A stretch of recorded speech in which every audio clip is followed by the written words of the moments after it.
नमस्कार। शिक्षा समाचार में आप सबों का स्वागत है। और आज हम शिक्षा समाचार में बात विभाग के उस पत्र की करने जा रहे हैं जिस पत्र के सहारे कहीं न कहीं सेवा निरंतरता का भाव भी दिख रहा है। मतलब सेवा निरंतरता का लाभ आपको दे दिया गया है। सेवा निरंतरता की बात विभाग ने मान ली है, जिसको लेकर आप लोग कुछ ज़्यादा ही परेशान थे। और साथ ही कौन वरिष्ठ होगा स्कूल में, उसका भी खाका विभाग ने तैयार ही नहीं किया है, उस पर मोहर लगा दिया है। देखिए, ये एक बड़ी लड़ाई थी और इस लड़ाई में एक पत्रकार के रूप में मैं भी लगातार खड़ा रहा। चुनाव घोषणा से पहले दो बातें पर सहमति बनी थी। एक तो वेतन संरक्षण वाली बात थी, वो आप लोगों का लाभ कई जिले में अभी भी प्रोसेस में ही चल रहा है, लेकिन लाभ दे दिया गया। सेवा निरंतरता को लेकर हमने उस वक्त ही कहा था कि भाई आप कूल रहिए, आपके बारे में जो कमेटी बनी है वो सकारात्मक है और सरकार भी ये चाहती है कि उसका लाभ आपको मिले। उसका प्रोसेस था, उस प्रोसेस में समय लगा और ऐसा भी नहीं है कि वो जो है सो इलेक्शन के दौरान पहले घोषणा करके लाभ उठाने की कोशिश हुई है। एक पूरे प्रोसेस के अनुसार पूरी कमेटी के रिपोर्ट के अध्ययन के बाद ये लाभ आपको दी गई है। कौन सीनियर होगा और उनके सेवा का निरंतरता क्या होगा, कैसे कैसे सेवा का मानक होगा। हालांकि इस तरीके के पारदर्शी फैसले के बावजूद भी नेताओं का आपका जो है सो कहना है कि अभी हम अध्ययन कर रहे हैं। समझे ना, टीचर भी कह रहे हैं कि 6 to 8 में कैसे अब टीईटी क्या क्या बड़ी बड़ी बातें वो कह रहे हैं। लेकिन हमारा सीधा सवाल है कि विभाग ने जो निर्णय लिया है वो निर्णय हमें लगता है कि शिक्षक के हित में है। फिर भी अगर आपको लगता है कि कुछ संशोधन की गुंजाइश है या कुछ और इसमें होना चाहिए तो आप हमें कमेंट बॉक्स में कह सकते हैं और सरकार को हमारी कोशिश होगी कि सरकार तक ये बात पहुंचे। वैसे इन सब मुद्दों को लेकर शिक्षकों की दिलचस्पी बहुत कम रही है। शिक्षकों की बस एक ही दिलचस्पी रही है कि मेरा तबादला हो और घर के पास हो। इस विषय को लेकर कभी हमसे वो उस तरीके से कोई शिक्षक बात नहीं किए।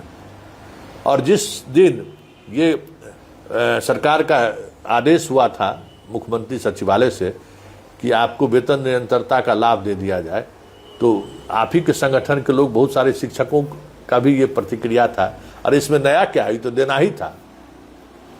और कहीं न कहीं उस फैसले का मजाक भी उड़ाने की कोशिश हुई थी। और हमें उस दिन भी समझ में आ रहा था कि इसको एक सीढ़ी बढ़ाने के लिए जो मेहनत की जरूरत थी वो कहीं न कहीं किसी न किसी तरीके से की गई।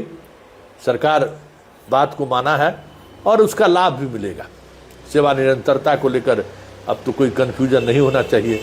और अभी भी जिसको कन्फ्यूजन है तो उसके कन्फ्यूजन को कोई दूर भी नहीं कर सकता है। क्योंकि आप लोग देखिए, दिक्कत क्या है शिक्षकों के साथ ना, पढ़ाते हैं, बच्चों के बीच रहते हैं आप, दिमाग में आपका बालपन हमेशा बना रहता है। और जितना सेल्फ शेल्टर्ड शिक्षक होते हैं ना, उतना किसी दूसरे विभाग का कर्मचारी नहीं होता है।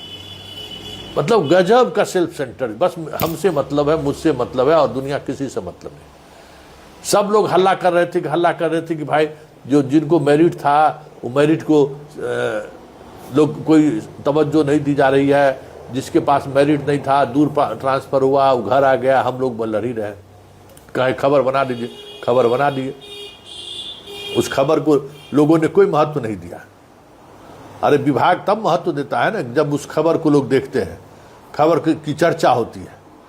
उल्टे हमको उस खबर को लेकर जो है सो शिक्षा विभाग के खास एक व्हाट्सएप ग्रुप है जहां एक खास पदाधिकारियों के द्वारा उस खबर को भेजा गया। इस विषय पर भी जो है सो थोड़ा मनन करिए, ये बहुत ही महत्वपूर्ण विषय है। लेकिन शिक्षकों की इस पर कोई दिलचस्पी नहीं है। बस शिक्षकों का एक ही बात पर दिलचस्पी है कि फिर कब से शुरू होगा म्यूचुअल TRE 3 का तबादला कब होगा। और जिसका पति पत्नी वाला है उसका कब होगा। मतलब बस इसके अलावा कुछ नहीं है। तो हमें नहीं लगता है कि इस पत्र के निकलने से शिक्षकों में कोई खुशी हुई होगी या शिक्षक इसको लगा होगा कि बहुत बड़ी जीत हमारी है या बहुत बड़ा सम्मान सरकार की तरफ से दिया गया। हम समझ रहे हैं उससे कोई वास्ता ही नहीं है, क्योंकि हम फोन कॉल के और मैसेज के टेम्परामेंट से समझ जाते हैं कि शिक्षक किस मनोदशा की तरफ बढ़ रहे हैं और क्या सोच रहे हैं। पिछले 2-2.5 सालों से आप ही के संगति में है ना, तो हमको पता रहता है कि कहाँ शिक्षक जो है ना का दिमाग कहाँ चल रहा है, किस दिमाग का इस्तेमाल अभी हो रहा है शिक्षकों के द्वारा। तो ये पत्र जारी होने को लेकर हमें नहीं लगता है कि शिक्षक ज़्यादा उत्साहित होंगे, और ये उनके पूरे सर्विस लेंथ को जिस तरीके से सरकार ने उसको स्वीकार किया है, ये भी आप नहीं सोचिएगा। और एक बात चलते चलते देखिए, ये जारी हो जाने के बाद कम से कम स्कूल स्तर पर जो पॉलिटिक्स होता था, किसके द्वारा, विभाग के स्थानीय पदाधिकारी के द्वारा, वो पॉलिटिक्स तो बंद होगा। ये कम बड़ी राहत है। किसी को मन होता था प्रिंसिपल बना चार्ज दे देता था, अब वो तो कमी आएगी। जो हेड टीचर जिसकी पोस्टिंग हुई है, अब तो उनको नहीं कहा जाएगा कि आपका उम्र कम है, 10 साल तो उनका भी अनुभव रहा है ना, 15-15 साल वाला अनुभव वाला भी उधर गए हैं। तो ये भी एक शोषण का बड़ा हथियार था डिस्ट्रिक्ट लेवल पर, प्रखंड लेवल पर पदाधिकारियों का, वो हथियार कहीं न कहीं कुंद होगा। लेकिन आप लोग को सजग होना जरूरी है।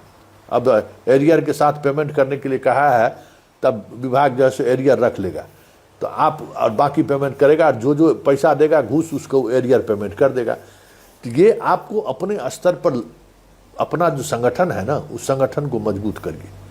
और एक बात तो हम आपको बार बार कहते हैं ना कि हम सूची में तैयार कर रहे हैं कि जो मास्टरवा आप ही का है बिरादरी, जो प्रखंड शिक्षा पदाधिकारी के दफ्तर में या फिर जिला शिक्षा पदाधिकारी के दफ्तर में डिप्टेशन करा कर रह कर पॉलिटिक्स कर रहा है, उसका सूची जरूर हमको दीजिए नाम के साथ।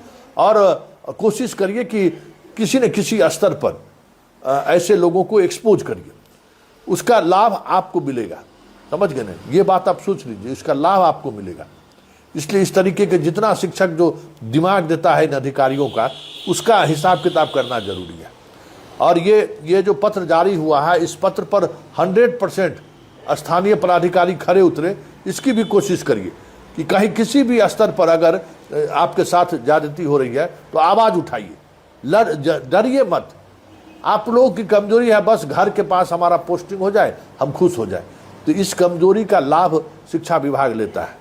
उस कमजोरी से बाहर निकलिए और ये कोशिश करिए कि किसी भी परिस्थिति में जो पत्र है उसका अनुपालन सुनिश्चित हो, और नहीं तो फिर खबरों के सहारे उस पर दबाव बनाया जाए।